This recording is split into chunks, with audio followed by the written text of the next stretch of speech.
Hello and welcome to this presentation on the BTEC National Applied Science course.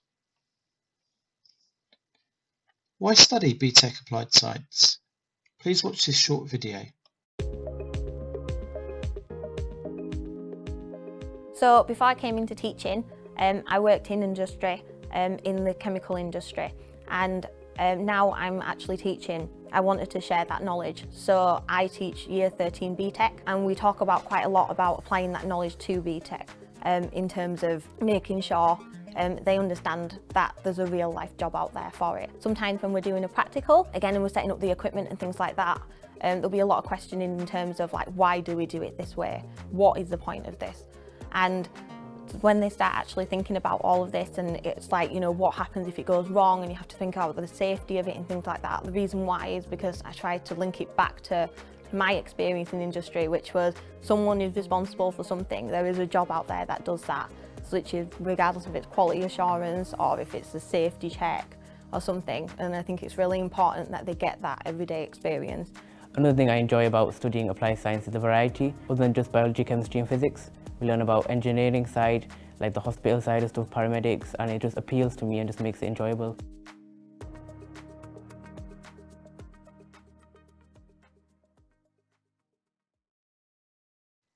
We offer two courses at the Shared Learning Trust, Stockwood Park Academy.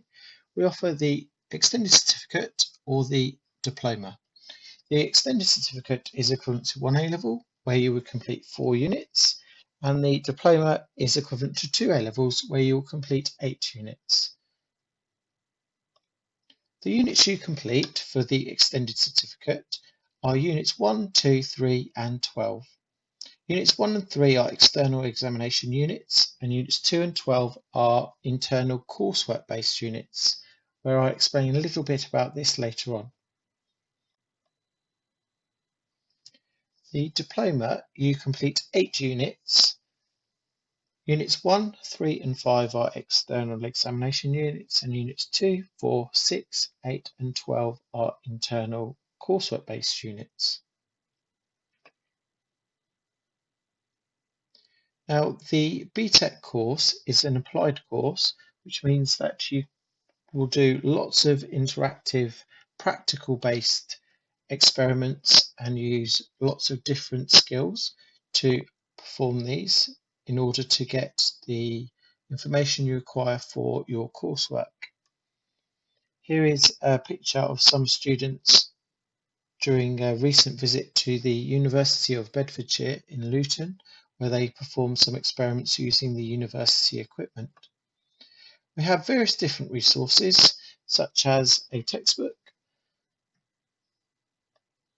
There's textbook 2. And there's your revision guide for the external based assessments. For the coursework, this is the procedure. The unit content is taught here. You'll then assess based on your learning on that in preparation for your assignment. The teachers help you to plan out your assignment before you receive it. Ideally, you need to try and complete all the pass, merit and distinction criteria the first time. Get it right first time. You're given the assignment. You then hand in the assignment by the deadline date electronically and also via paper. Your assignment is marked and then it is internally verified before you are given back your work with your grade. If you do not manage to achieve the relevant grade, the lead internal verifier can give you a resubmission as long as the following criteria are followed. You need to make sure you meet all your initial deadlines. Your assessor needs to be sure that you can improve your evidence with any extra help, and you need to make sure that you have completed and signed the learner declaration. If you have not met any of these conditions, you will not be able to have a resubmission. On the very rare occasion that you may not meet all those conditions, you may have a retake. The retakes are only capped at a pass overall. Your final coursework grade would be dependent on a culmination of all your assignment grades. Say there are 4 assignment grades that you achieve. If you achieve a distinction, a pass and a distinction, unfortunately, the lowest grade is the one that carries over, because to achieve a distinction, you need to have satisfied all the criteria, pass, merit and distinction criteria across the whole unit. If you have any questions, please ask Mrs. Jailer or Mr. Chekhov. Thank you for listening to this presentation.